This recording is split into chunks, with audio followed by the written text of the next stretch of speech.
Yo, welcome to the 21st episode of The Final Bell with Bo Bell. Hey man, I got a treat for you guys, man. I'm telling you straight up. I got legacy in the building right here. And listen, these two guys right here, they're really like pillars of basketball to me. I've known these guys forever. I've competed against them. I watch how they move. I watch how they impact the community. I watch how they impact people around them, their teams, and how they play. But I got two of the greatest in here. I got my man right here, Mr. Sherman White. What's up, man? How you doing, Sherman? What's up, man? Good to see you, baby. Thank you Already, for having man. me, bro. Yes, sir. Yes, sir. Much Yes, love. sir. Yeah, I got Sherman. And then I got my main man over here. Dude, James Hartry. What's up, baby?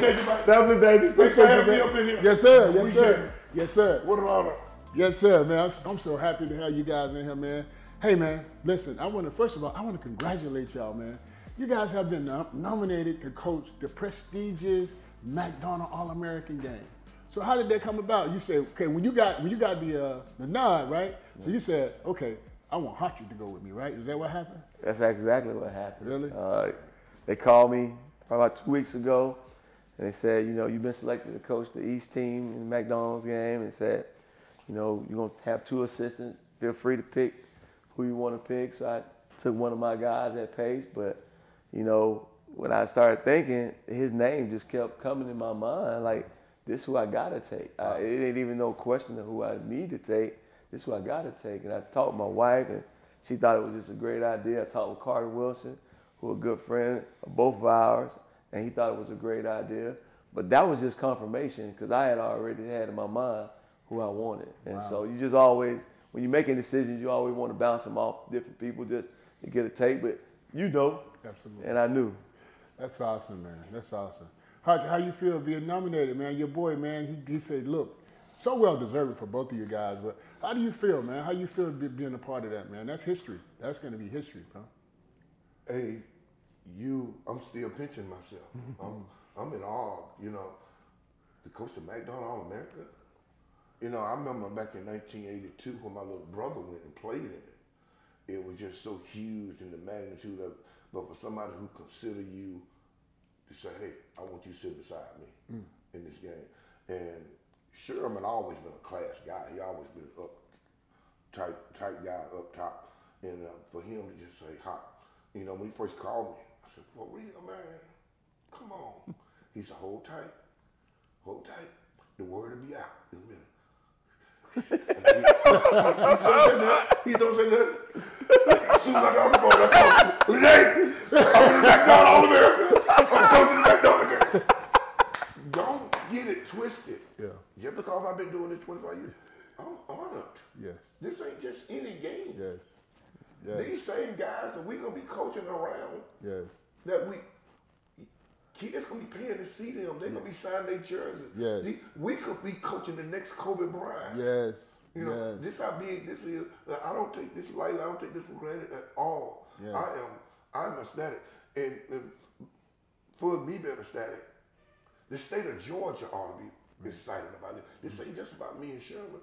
It's bigger than us. That's real. We represent this entire state. Wow. So we just can't be in Houston just doing what's and be thinking about just Pace Academy and Tucker High School. We represent the entire state of Georgia. Absolutely. And I can't think of a better person or a better man to be sitting beside than to be in Houston, Texas on April 2nd with coaching. I love it, and I'm an amen to that, man. Both of you guys are amazing human beings, man. That's one of the reasons why I always I respect what you do. I respect what you do. I respect how you are as a man, how you are as a husband, all of that, man. You guys are amazing. Well, let me ask you this.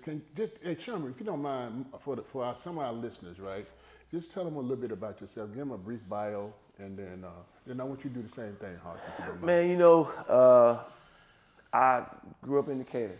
I'm born and raised here. Grew up in Swanson Heights, which is the projects right across the street from Decatur High School.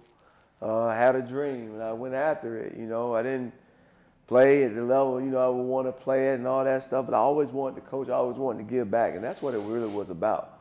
They said chase after your dreams, and, you never know what might happen. And so, I went after it.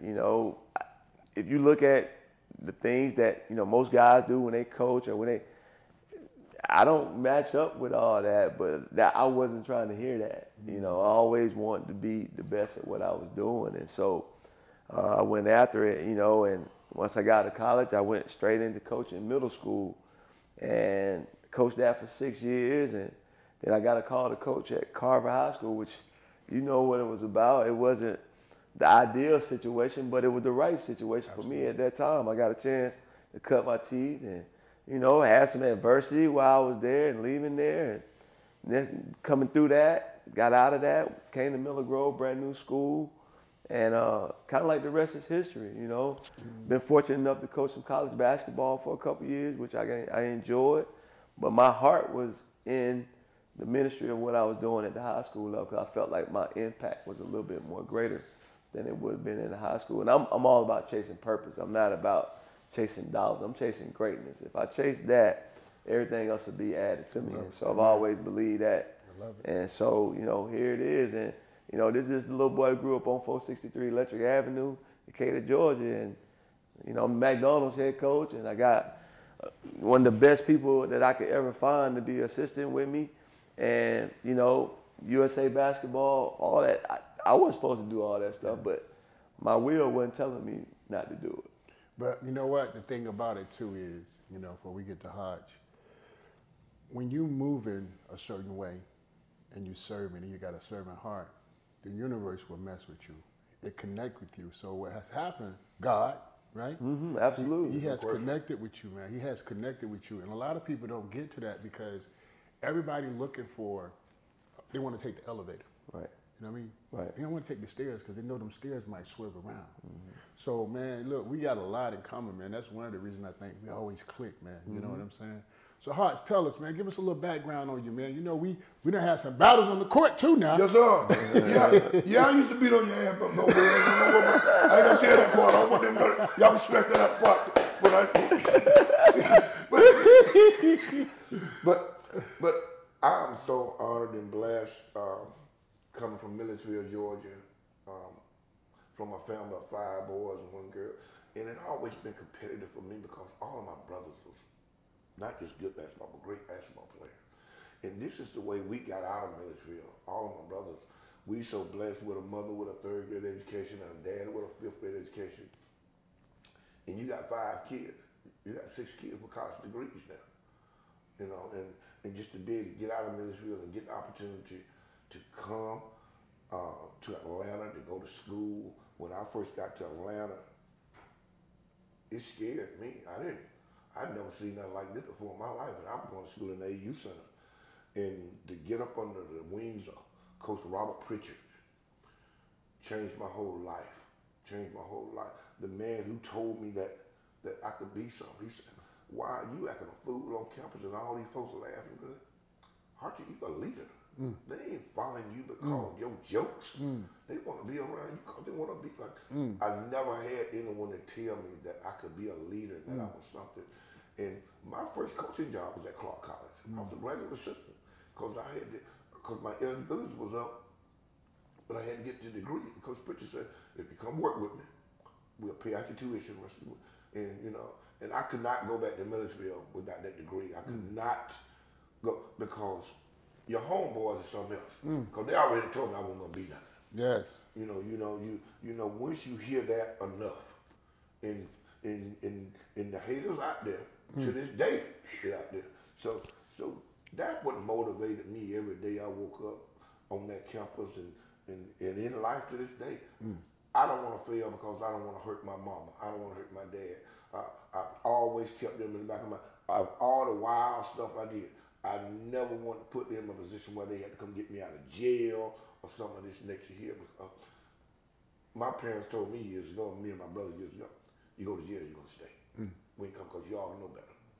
And I just want to make them proud. And to this day, at 65 years old, I'm still want to make my mother proud. My father passed, but he looking down on me. And I just want to make her proud of me. And more than that, I have 2 daughters that's my biggest fans.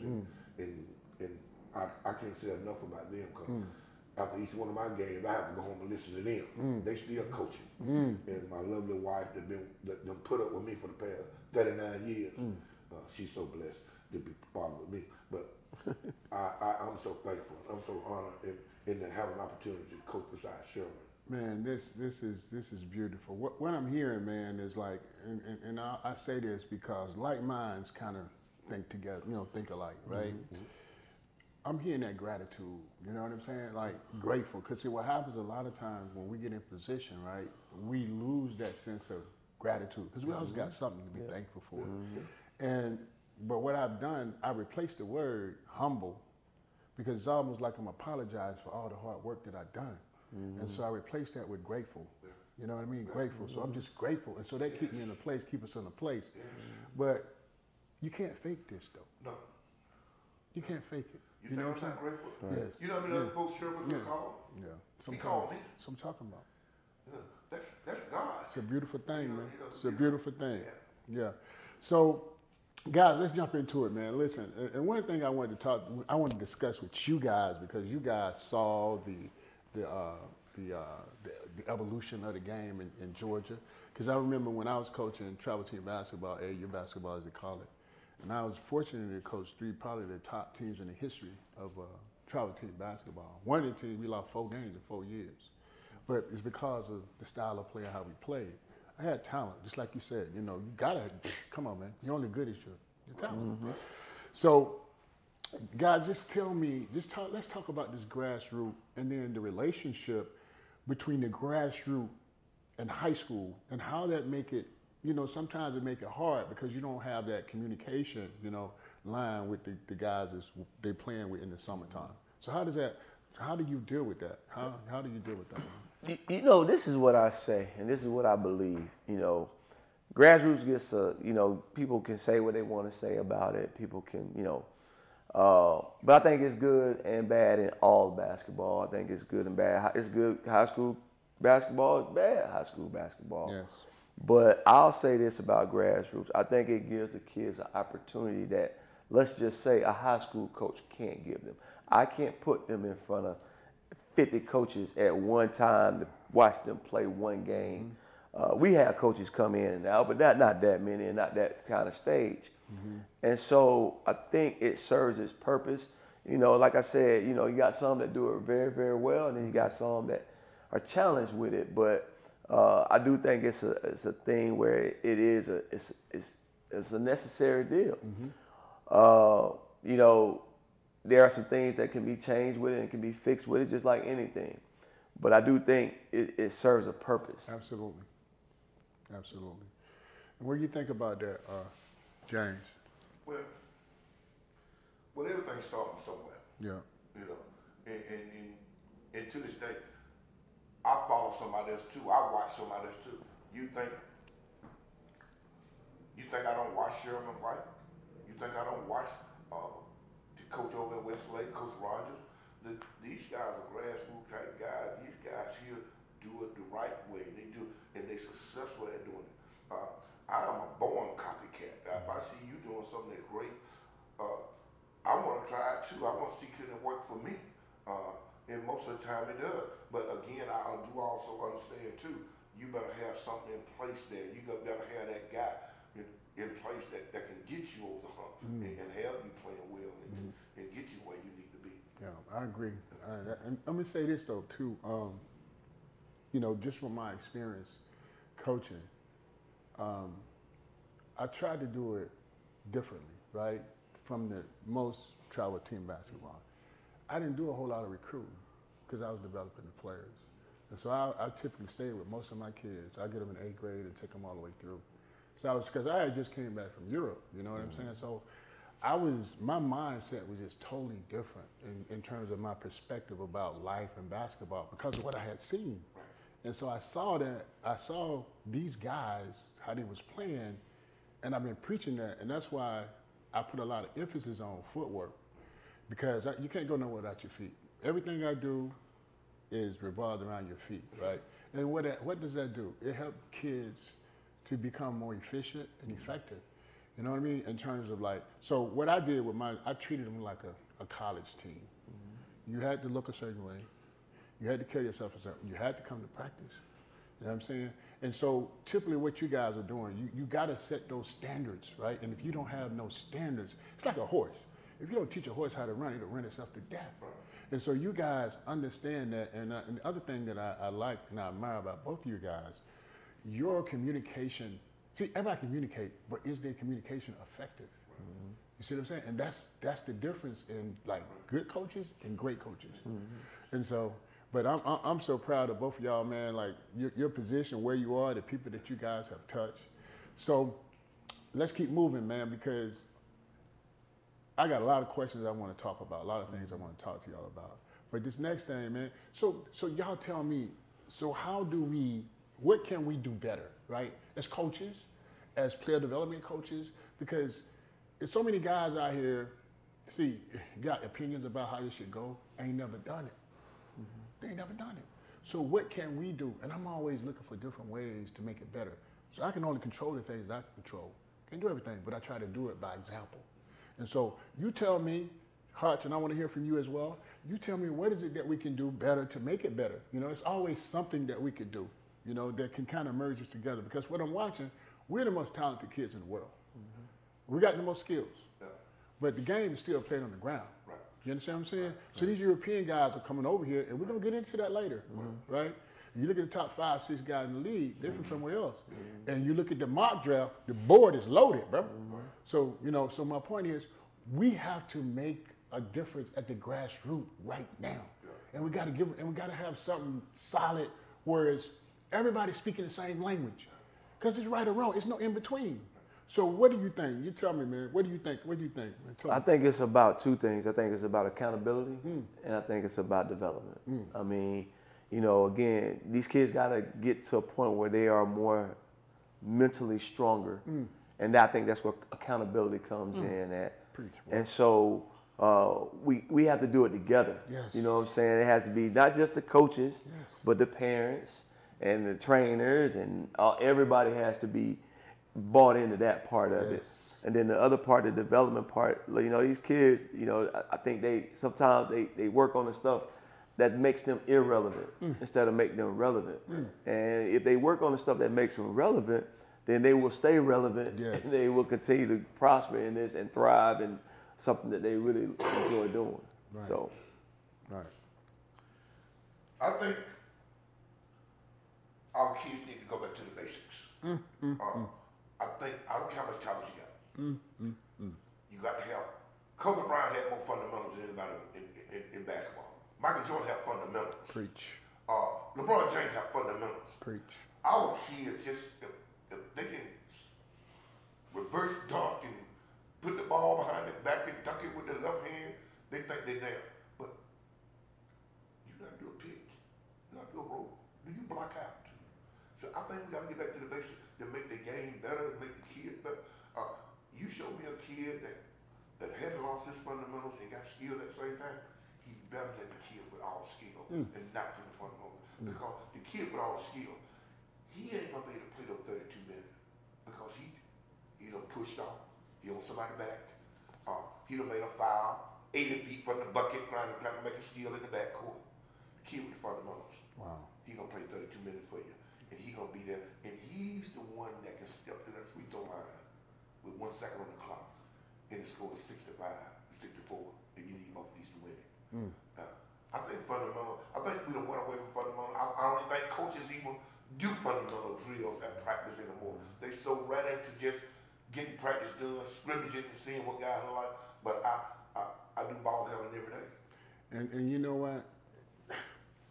The shell drill ain't over. Bro, it still works. Yeah. Hey, Hartry, man, listen, man. I have this thing that I say, we have gotten bored with the basics, right? Which we have. I never deviated away from it. Like, everybody get caught in the hype. See, the internet kind of messing kids up. And so these guys going in, watching these guys doing all these moves. See, I don't teach moves. I convey options. So what I do is I get your feet right, and what I do is you allow the personality take over. At least you got the fundamental the fundamental foundation, so you can so that you can maximize your potential. And so that's my approach, and that's what it's been. I never deviated. And if you watch players that done had time with me, you know they've been with me. You know, like everybody is like, it's like a copycat. Everybody doing the same thing with the drills, 100 million drills. But you got two dudes who just cut by themselves. They should give them the pass. You know, so I agree with you guys. You know, the basics, man. We've gotten bored with the basics. We got to get the grassroots. And see, I agree. See, it's a triangle, right? So it's the parents, the kid, and the coach. So if any one of those are off, then you're gonna have issues. You know, and that's with every level. Yeah, man. So we just gotta, you know, let's try to do our part. I don't know what we need to do, but I'm just gonna continue to control the things that I can control. You know, and that's bringing people on this show like yourself, so you can talk and express and express your concerns about, you know, how we can make things better. And this is not throwing shade or throwing dots. You know, we're just trying to help. And as a coach, you're gonna have a parent who gonna have 2, 3. They're gonna want to run your program and tell you what to do and how to do it, who to do it. But you got to stay steadfast as a coach, and convince those parents that, look, I am doing the best interest for your child. We gonna make this work, but I need you on this team too, mom, dad. Because parents, you don't want to win better than Sherman White and myself. I know you want Johnny to be the star, but you're not a star if you ain't winning. You know, you can get 40 and lose. You ain't no star. You just lost. So as bad as some parents are, we still have to work with them because you got to keep in mind that it's their baby, and they don't think their baby do nothing wrong, but you have to find a way to work with that parent. I agree. So Sherman, what is, how do you, and I don't like to say deal with because you got to work with, how do you, because you get different types of parents, kids come from different situations, and my issue, what you see with the kids, the parents, they have what I call unrealistic expectations. You know what I'm saying? How do you manage that, man? How do you manage that and keep things going in the right direction? Yeah, it's a challenge because you, like you said, you managing expectations, but you know, transparency is a big thing for me. I feel like, you know, they say the truth hurts. I don't believe that. I think the truth helps. I think the truth helps in a lot of ways because it allows kids to be able to see what's real and what's not. You know, and back to the parent thing, you know, being a parent, you know, I have to look at it through lenses, and that's what helps me. And I try to tell younger coaches that I mentor, you know, you got to look at it through their lenses. Because as a coach, I don't see one kid, I see 12. As a parent, they only seeing that one. And so that's all they're locked in on, and that's what they worried about, that's what they're concerned about. So you try to balance that emotion from that part of it and say, look, I understand, we're gonna do everything in our power to make sure this kid gets where he's supposed to get to in this. But by that same token, we gotta be realistic. And if he's not D1, if he's not D2, he might not be D nothing. We gotta be ready to live with that. Because, you know, even when you get into the recruiting, you are who recruit you. If you're being recruited by 5 D1s, you probably are a D1 player. But if all you're being recruited by are NAIA schools, guess what? You probably NAIA level. So it's that kind of transparency and that kind of truth that I think helps with them understanding what it is. And it's a never-ending thing. It's not like you got the magic pill how to deal with, because every parent different, every situation different. It's not no one situation that's alike, you know, or 2 situations that are alike. It's just, you just have to learn how to, you know, manage it. And that's, I think Hartry can attest to this. We know how to manage it. You know, we know how to manage it. And with experience, it comes with, you know, it comes with time though. You know, you don't know it all. Like these young coaches, they, you know, they call me and they ask me all, and I like some of that. You just gonna have to live through some of it. You gotta figure it out. You gotta learn it because we don't like. It's not no one answer that's gonna. Yeah, I can tell you a couple things you might want to think about or try, but it doesn't just happen like that. Let me ask you a question. How many state championships you won? How many state championships? 10 state championships. Y'all hear that? Hart, how many state championships you won? 1, and Sherman stole 4. I got knocked out 4 years in a row. That was a state championship game, though. Oh, your boy. Like you said, like that in the state championship, you couldn't get in the building. The fire marshal down, everybody stopped up on there. I said, I gotta fight these monsters. I gotta fight these monsters again. But I had these guys, when we go on the road, it was like traveling with the Beatles. You know what I mean? It's because of their body of work, their talent. Right. Don't get it twisted, right? But when you get to that, in order to get to the Final Four, when you get to the Final Four, I'm coaching against ex-college coaches, right. People who know the game. So you better know what you're doing to get in that position, right? And so some of the kids, and I'm gonna give you an example, like preparation, like they wasn't early morning players. So I'm gonna give you a kid, like example, the kid Alfred Camino. Yeah, boy, I'm talking about you. Listen, man, bro, he could not do anything early in the morning to save his life. So what I did, I made sure we got hotels that had gyms. So we played at 8:30, we got up at 5:30 in the morning, he got on the treadmill.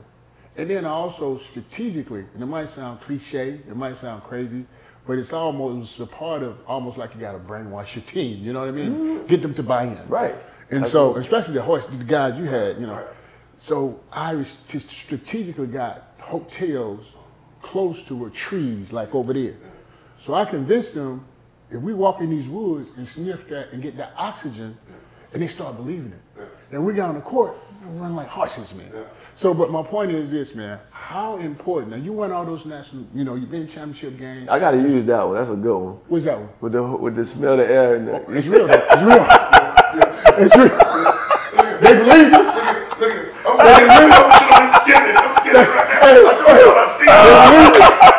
They believe it. It was just all part of it. You know what I'm saying? It might be a placebo, but they believe it. They believe it. But I'm gonna say, so how important, no matter how many horses you got, good players you got, right? Especially today, man, with everything individualized. They see these guys ISO. How important it is to play and to get these guys to play as a team.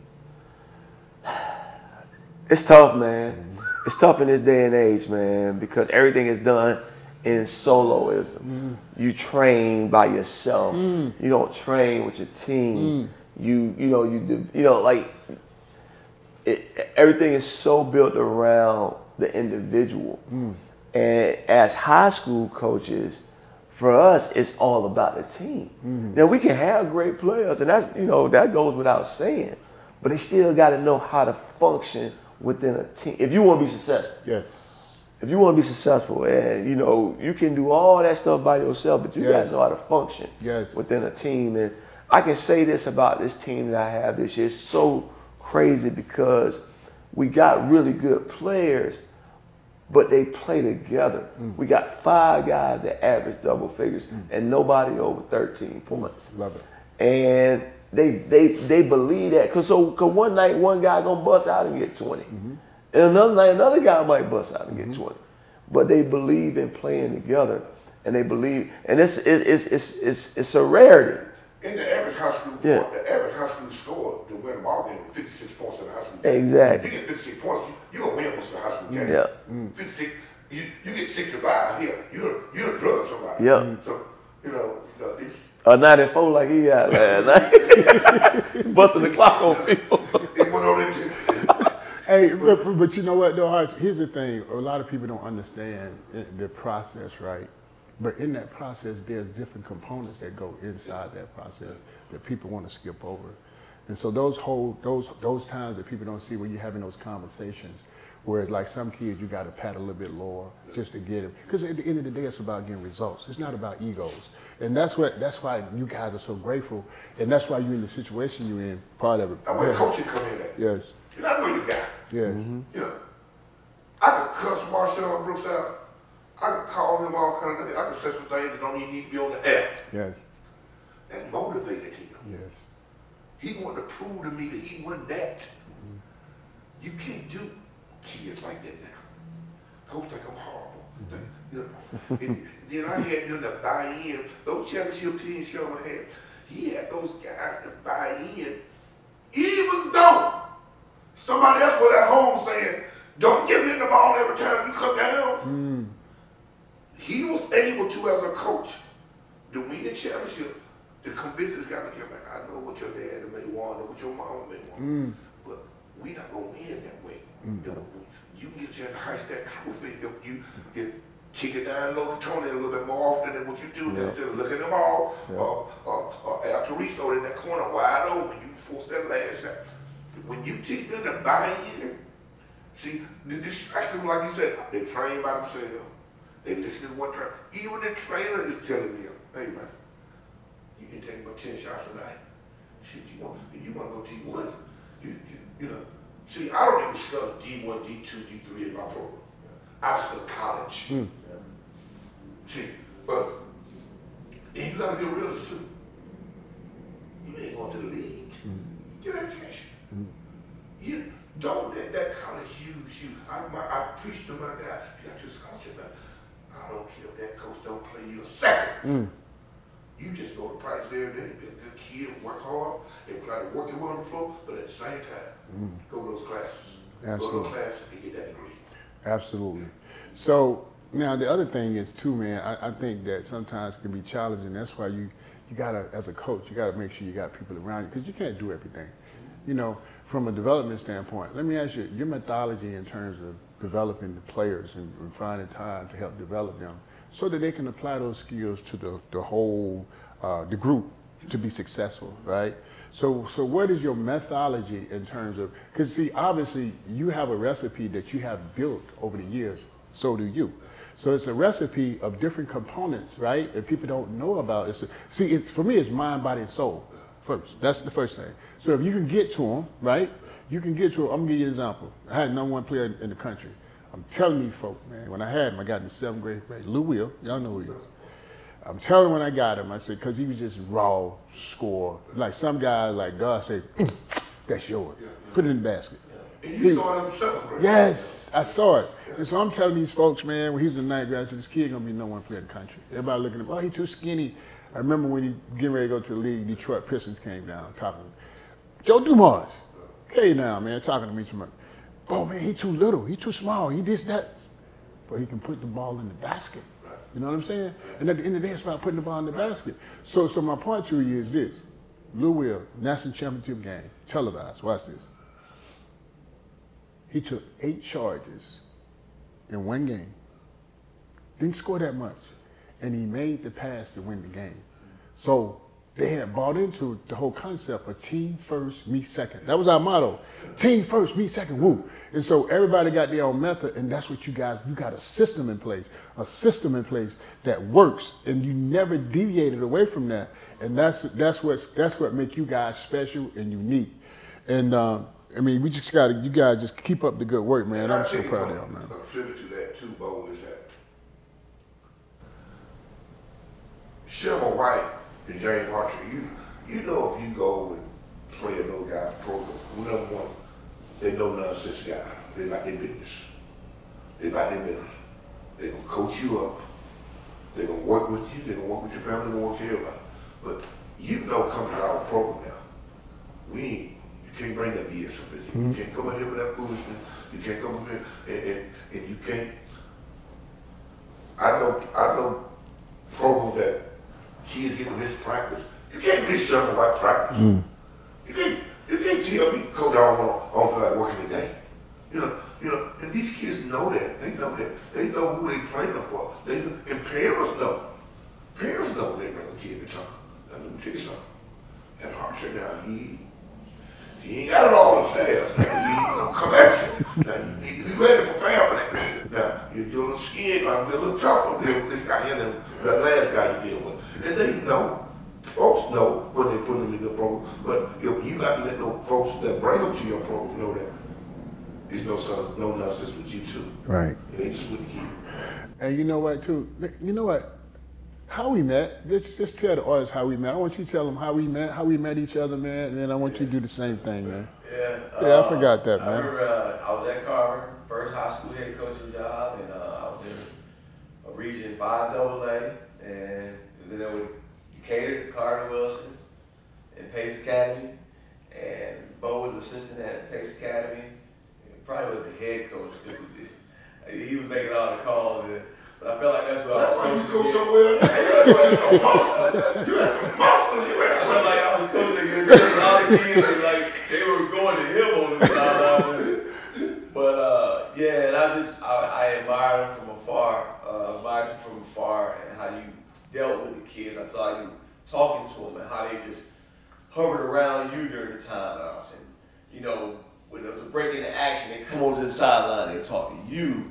And I said he had a connection with his kids and those kids. And being at Pace Academy, which was a little different from the standpoint of the makeup of it, you know, from a ethnic standpoint, and for you to have, you know, white kids, African American kids, they all flocking to you. And no disrespect to the coach at the time, but I just watched that, and I watched how you dealt with them and how they played, and they were playing essentially for you.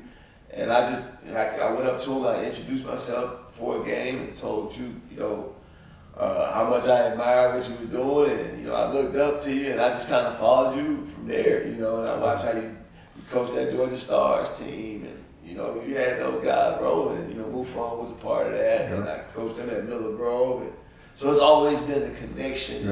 You know, how I've seen you deal with players, and even when my son was playing, you know, the AAU tournament a year ago, whenever it was, and you know, I wanted to get it to you there because I knew what kind of work you were doing with them, and you were telling me where you were gonna be at, and stuff like that. So it's always just been the connection that I never ever let go of. And I think I tell young coaches this, man, you got to be a sponge, and you got to know how to go find people that are going to make you better, you know, because I don't want to be the smartest person in the room. I never want to be the smartest. That's one of the reasons I wanted this man to go with me to McDonald's. I don't want to be the smartest person. Well, you in trouble now. That's your fault. That ain't my fault. That's your fault. You can't grow up to be the smartest person in the room. You just can't do it. So I got to give you some good knowledge. Right. You know, do this a different way. So, Hartry, man, how we first met, man? How we first met? College. That's right. You came to the gym. That's right. That's when you were fresh. Getting out of college or something. Muscles everywhere. I go in for a meal, this nigga block it with his chest. I just talked to you all day like that. Let's go pee right there. That's who? That's why wait a minute. After we got through playing that day, he used to come on the clock all day. Go, we had good pickup. Had an awesome summer league. Had Dominique was all over the summer league. Bo Peep that was giving them the works. That's how I did it. When you're a player, you want to meet another player. Yeah, that's true. You know, and Bo Peep, he was fresh, he was young, about 25, 26 years old, cut up, muscles everywhere. Jump to the moon. Is that you, Bo? Is that you? I went to a lamp. I went to block my shot with all this up there. I got a number way to get in there. That's when we first met.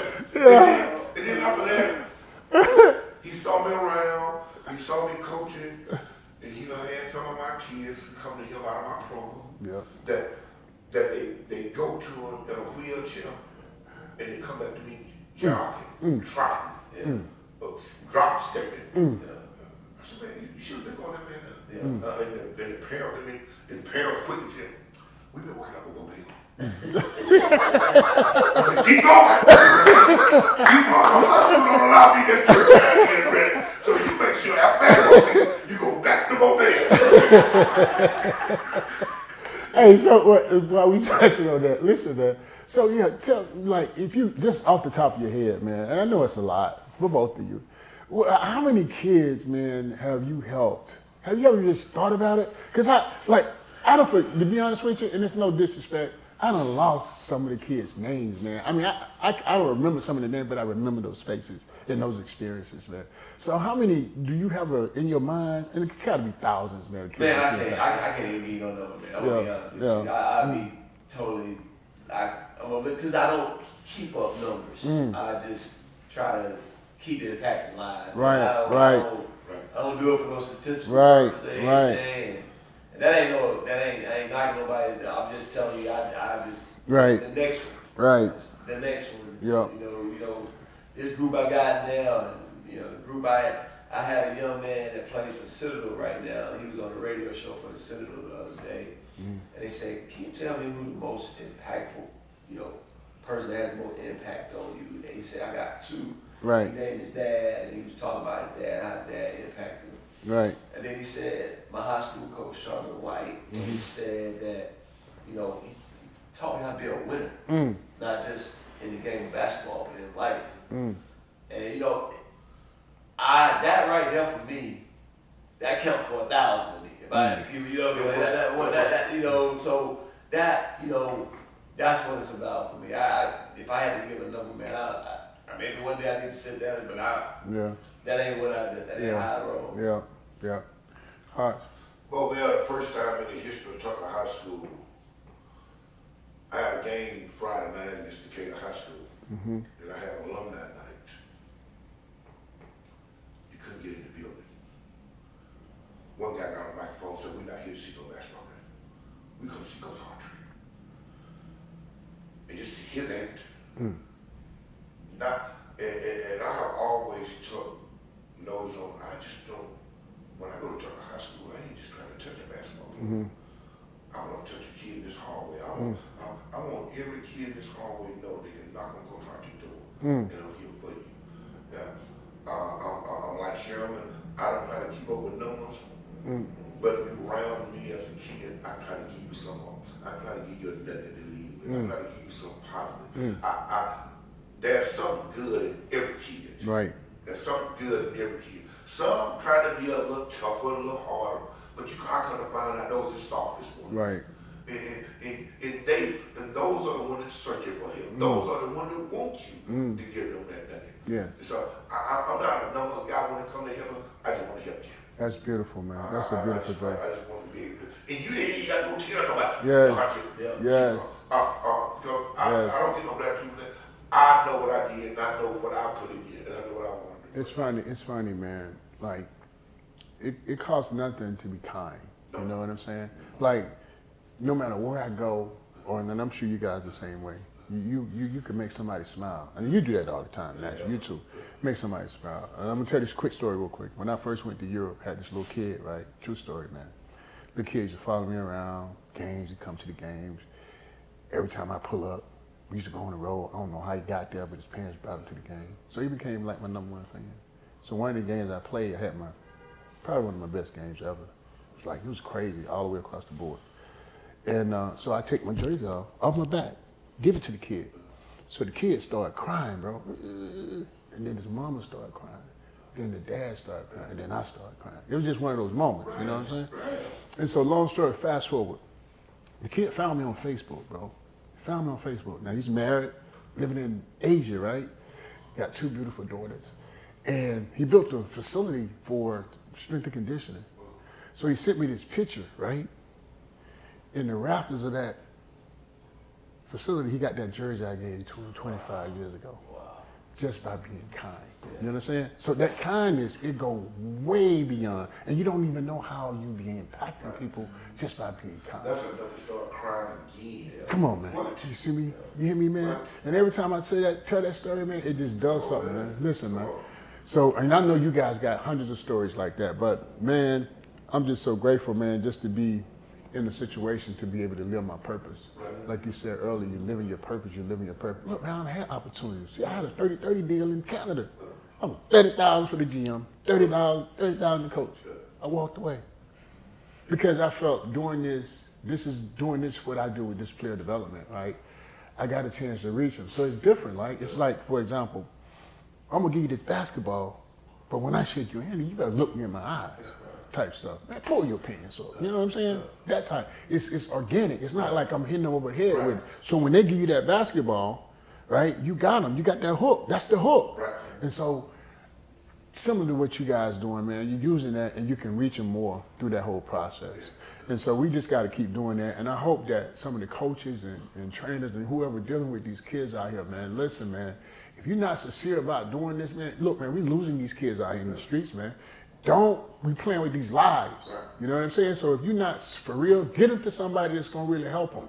Like these guys, they serious about. We're serious about this because this is a movement. We have to stay in position so we can help so many of these kids.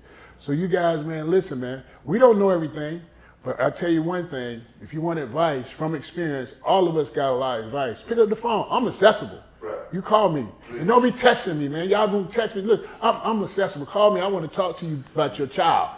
You know what I'm saying? So, I can't text nowhere. I ain't doing emails yet. You want to talk to me? Give me some contact. We can do it. hey, so let's go right in this, man. I know this one right here is a good one because we're going to keep it rolling. So, man, what this transfer portal threw a wrench in the game, man. So how are you dealing with it? How you communicate with the parents? How you communicate with the kids? What options are you giving them based on that transfer portal? Because it threw a wrench in the game, man. I mean, it threw a major wrench in the game for high school kids. I mean, you know, it's turned the opportunity. You know, it was a lot of opportunity. Let's just say in basketball, like as it was. Yes. And now those opportunities have shrunk even more. Yes. Because of that transfer Yes. portal. And you know, you try to help the kids the best way you can. Yes. You reach out to coaches. You try to, you know, and some kids are playing their behinds off, and they still can't get opportunity. And you know, I feel terrible for them because they doing all the things you ask them to do. They working, they performing, and you know, and they can't. And so I think that again, you know, that's above us as far as like the NCAA made that happen, you know. But I think they were not, you know, inclusive of saying, let's talk to some high school coaches and before we make this call and see what how we need to look at this. But they did it because it's a revenue generating deal. Like they trying to generate revenue. Their concern is not that. Their concern is how we're going to keep making these billions of dollars off of the NCAA tournament. And so it's really free agency that you see in the NBA or in a professional league, but it's in college. Right. And it's destroying opportunities for high school kids. And it's the Pandora box that I don't know if they're going to be able to close it. Wow. We hope this wave goes by. We thinking it will, but you just don't know. What do you tell the kids? Yeah. You know. What do you tell them, Hartry? What do you tell them? Number one, a college basketball scholarship, probably one of the hardest scholarships in the world to get. Number two, don't get it twisted. College basketball, one of the hardest games in the world. You can be great in high school and never get it before the portal even came. I done had plenty of good guys play high school basketball, couldn't play college. And with the portal coming in, and I got a guy sitting over here that's 21 that understand college, and my job on the line next year, then we gonna get this 18-year-old just leaving the Hartry program that got knocked out in the second. He can play, but he got knocked out in the second round of the state tournament. So he couldn't be that too good. While he was that good, I would pick him up. See, and then these guys, these college coaches, if you talk about this scholarship, you better take that team to the finals. You better be sitting up in that Final Four. You better be somewhere. You can't have just a great regular season, be a good high school basketball player, and think you finna get scholarships, especially with the port out there. The port got guys just sitting, waiting with all kind of college experience, all ready to go. And like Sherman said earlier, it threw a major monkey wrench in the game. It shook up everything. Let me ask you this while we're on that. And then how do you think, what do you think about the NIL situation as well too? And then I'm gonna throw that back to Sherman once you respond to that. NIL is great because kids get an opportunity to get so much money that they had never had. But I don't agree with the NIL on the high school level. Because one of the first things that Mama Bell told you when you was born that you gonna graduate high school. An NIL deal as a junior, and you hand me $500,000 and say, I want you to go over here and do this, do that. Okay. Ain't no high school diploma nowhere. Yeah. And once, and you can attest to this, Bo Bell, you better have a lead. Once you get 30 and you ain't got that, and you didn't even get a GED, once you get 30, don't need, they gone, Sherman. They ain't no more good. Your basketball day is over with. And then you done left your education to go play basketball. I think NIL is great in the college level, but I don't agree with giving high school kids that kind of cheating. Or having them to leave school to go play at this prep school to finish you up and never get that original. Education don't work for me. No, I tell my kids all the time, Wow. your education is your life. You ain't got that, you ain't got nothing. And I know $500,000 mean that was a lot of money for me. It's a lot of money to buy out. Question. If I had a kid that was a junior and he got $500,000, my wife and I, she probably wouldn't agree with it because, you know, she's just so educated, strong, but I'm just saying, get him out of here. Right. Go. But, you know, but NIL, it done through a monkey wrench and everything too. Yeah. But it can be great, Yeah. but it's also can be hurtful. What do you think, Sherman? I mean, I agree with Hartry. I do think that high school NIL, I think is so far-fetched, man, because it's pennies. They're not paying high school. Who's paying a high school kid? Let's just say, you know, you're a good high school player. You average 15 points a game. You're not a McDonald's All-American. You're not, you know, a future lottery pick, you know, as of now. And who's paying? And you sacrifice, you know, the high school experience of just being around your friends, going to the prom, you know, just having fun at the mall because you're working already. You already working, you know, and you got all your life to work. And I just think it just puts I just don't think it gives kids the reality of what, you know, is to come. Right. And so, you know, like I say, everybody's situation is different. Some kids might need that money. Right. And I never ever say that they shouldn't take it if they don't need it. They need it. I would never ever say that. But I do think it's what it's doing from a mindset perspective.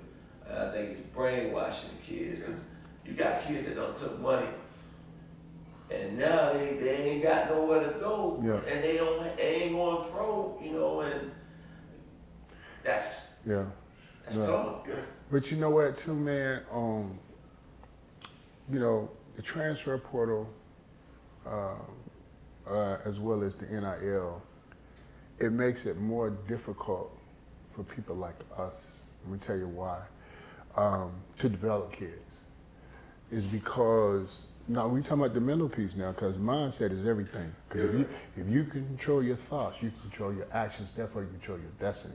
So trying to get these kids to understand, like, if they get mad, they want to transfer. You know what I'm saying? So the messages that the kids are seeing at the top, and we trying to get them to say, yo, man, you got to be loyal, you got to stay focused, you got to stay in one situation and just, you know, and have some type of stability, right?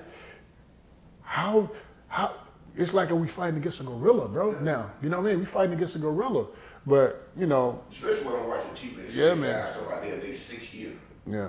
What? Yeah. I saw this past weekend, my workout, and it's 9th year.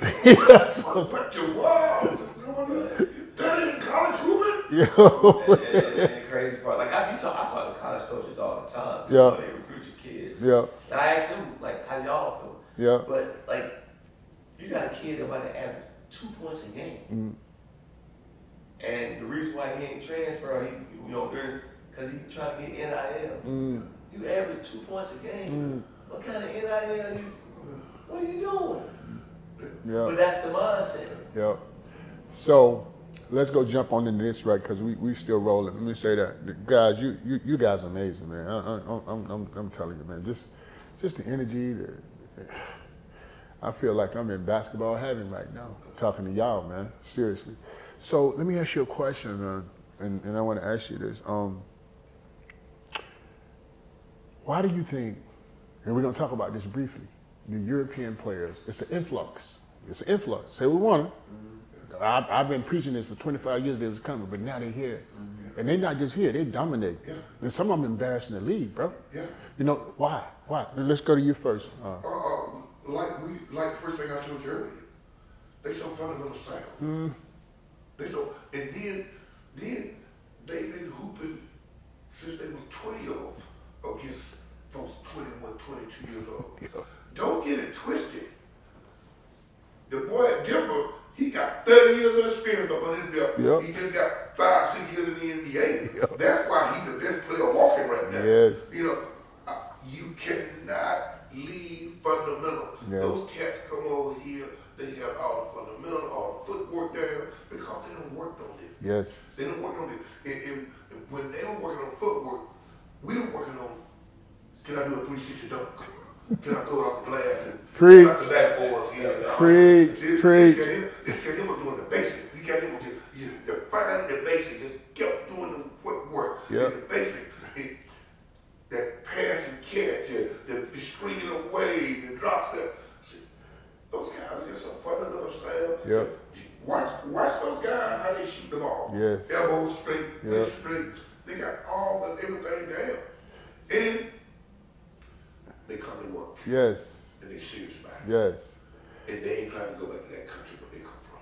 Hey, man, let me tell you, I had Sam Mitchell on the Sherman podcast, right? One of the things that he said is when he was at Toronto, you know, Sam Mitchell got the coach of the year, right? One time in Toronto. Sam said, I had my best time when I had 6 or 7 European players on the court at one time. He said, because I had to worry about the little stuff. He said they took care of the little things. Right, so go ahead, touch on that, Sherman. Well, I mean, I got to echo what both of you guys said. I mean, these kids are playing, like it took us, and we just enjoyed it. It took us so long to get a shot clock. These kids playing with shot clocks in middle schools.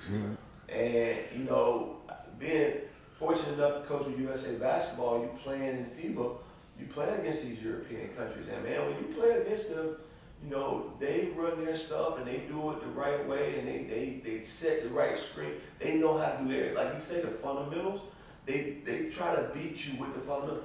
We try to out-athlete them. Yes. And we have to, you know, like, and that's the thing. So the world is catching up. Yes. They're catching up. There ain't no question about it. And so we have to, like, even at USA Basketball, we have to redefine what we do. Like, Yes. we can't just bring them in for a weekend and let them play. We have to get in there and grind and teach them how we want to play, so they can understand that. Because when you guard and spanning screens and things of that nature, man, these kids ain't seen that. They haven't played against that. You know, and the thing is too, man, right? And I agree with you, they're catching up, but I really think that we are going backwards, to be honest with you. I hear you. You feel what I'm saying? We're going backwards. Now, we're most talented, but if we don't be careful, man, we're going to look up, you're going to see one bench with like all European, all international players. Because right now, if you get an all-star team of international players against the American all-star, you get whoever you want. But you take an international team, all-star, I don't know who's going to win. Back in the day, we used to know you're gonna get a, you know, you're gonna get about 50 or 100. You know what I'm saying? You're gonna do it during the Dr. J era. Dr. ain't gonna kill you. Yes. But this day and era, it's different story. But look at the World Cup and the national team. I mean, I coach with USA Basketball. We can't just send the JVs over there. It's over. That's over. We used to be able to send the JVs. It's over. Now we got to go get. We got to pull in LeBrons and the Kobe's. We got to bring the dream team. And it still ain't guaranteed. It's not guaranteed. Well, that's the same thing they did to the Olympics. Yep. We got to stop sending these college boys. We get drugged. Yep. We got some grown men on there with these guys here. Yep. And those guys are much more physical than. Yes. It's a very physical. Yes. When they set a peak, you know it's a peak. Yes. You set a peak now, these guys ready to fight. But that's what's going on a pick with them. Bro. They laying it on you. Man, I played, listen, when I went over, man, you know, I was fortunate enough where I played at the highest level. I played in the EuroLeague. And so the EuroLeague is like, that was next to the NBA right there. So all the top, like Tony Kukoc, all them Sabonis, I played against all them dudes. But the dude I played against, man, just taught me so much. And I saw him do this, man. I'd never seen nobody do this before in my life. Drazen Petrovic. Yes. He died. This boy had 45 against Jordan. Yeah. And, you know, we was going at it. Like I got him in this country. Back then it was called Yugoslavia. But when he came to France, man, I couldn't do nothing with him, man. You know when a guy can really shoot? When the nets don't move. Like the ball was just hitting like that. Like he was shooting a hula hoop. You know what I'm saying? I'm serious, man. It was crazy. He was Steph before Steph was Steph. Right. So my thing is I've been preaching this thing forever, man, that they was coming. And I just think, and that's why we cannot get bored with the basics. That's why coaches like us, we got to stay to the ground. We got to stay with it and keep talking to these young guys out here, man, who's working with our young kids, man. Listen, if the kids got ambition to play this game, man, opportunity, if he don't master the basics, I'm just saying, master the basics and then put your personality on top of that. Don't do it the other way around. See, a lot of times we putting the carriage before the horse, right? And a lot of guys don't really know that. Everybody want to go win trophies. So what? Who remember Bo Bell that won 5 national championships? Nobody. But they remember all those cats that came through that process. They don't remember all that stuff. So, in closing, man, I want to say to you guys, man, this has been amazing, man. I really appreciate y'all coming, man, sharing, and I'm sure the people, the audience, they're going to enjoy this, man. It's been very helpful to me just having this conversation because I'm always opening to learn. You know, a lot of people, they listening to respond. I'm always opening to learn. And I learned something from both of you gentlemen today, man. And I want to just say how proud I am of both of you. But more important, I'm just grateful that God put you guys in place, man, to do what you do. Because that's what we have in common. So thank y'all for coming on the show, man. I really appreciate this. This means a lot. Thank you for having us, man. Yeah. I mean, it's an honor that you can be here sitting here with you. I mean, you basketball royalty to me and Hartry. So, I mean, this is just an honor. I can definitely say it for myself, and I know Hartry agrees. Bo Bell, you tell me how I light up rooms and everything. When I see you, that's what you lights me up. You just show me so much love. I had an opportunity to meet your wife for the first time last time I moved around you, and you just show me. And you know when people are genuine. You genuine. You're out there holy innocent. You come out of nowhere, come across the building, just come to my bench to speak to me. That meant so much to me. And you always thought a lot of me, and you always thought I was okay, and that meant the world to me. And being on this stage here, and getting an opportunity to do this, and not only getting an opportunity to do it, getting an opportunity to talk about the opportunity that I'm getting ready to have for the first time. I want folks to know that I'm going to be at McDonald's. I ain't no shame. I was there, put up a billboard downtown and light it up and say, Hartry going to McDonald's. Yes, because let me tell you why. You think another coach don't want this opportunity? That's right. Do you think it ain't another coach out there that does a great job? Like Sherman out there, they want this opportunity, but I was blessed. I was picked. Sherman called me. He knew a lot more coaches. He could have called. I'm honored. I'm blessed, and I'm more than honored today to talk to you today about it and discuss. I told my principal, I said, I gotta go. I gotta leave him. I gotta leave Camp Creek. I said, but she on Ep21.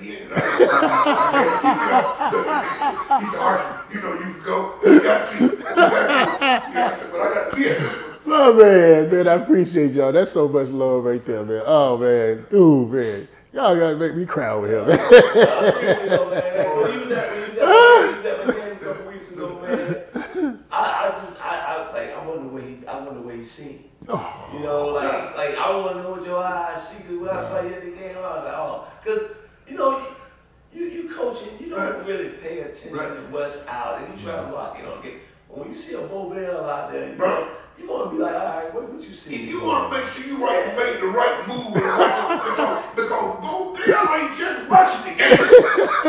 What Hot gonna do in this situation? Hot down 12, now he done call the timeout.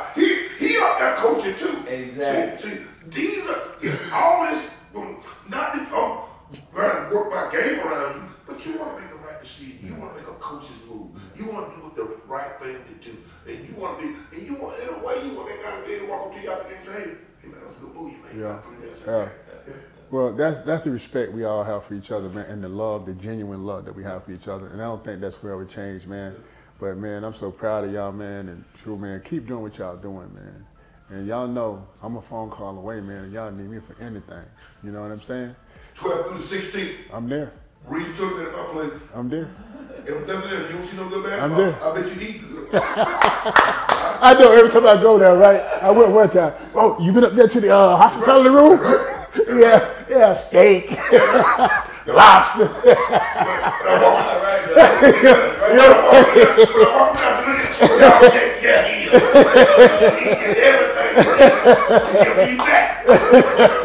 Hey man, listen, this has been great, man. And thank y'all for chiming in, man. Hey, y'all follow us, man. You know, the Final Bell and then Pace Academy, man. Y'all keep your eyes on this team and then keep your eyes on Tucker, man. I promise you, man, they're gonna do some great things and they're gonna continue to do great things because number one, they're good people. Number one, they know what the hell they're doing. All right, y'all stay tuned. We see y'all next time. Peace out. Bo Bell.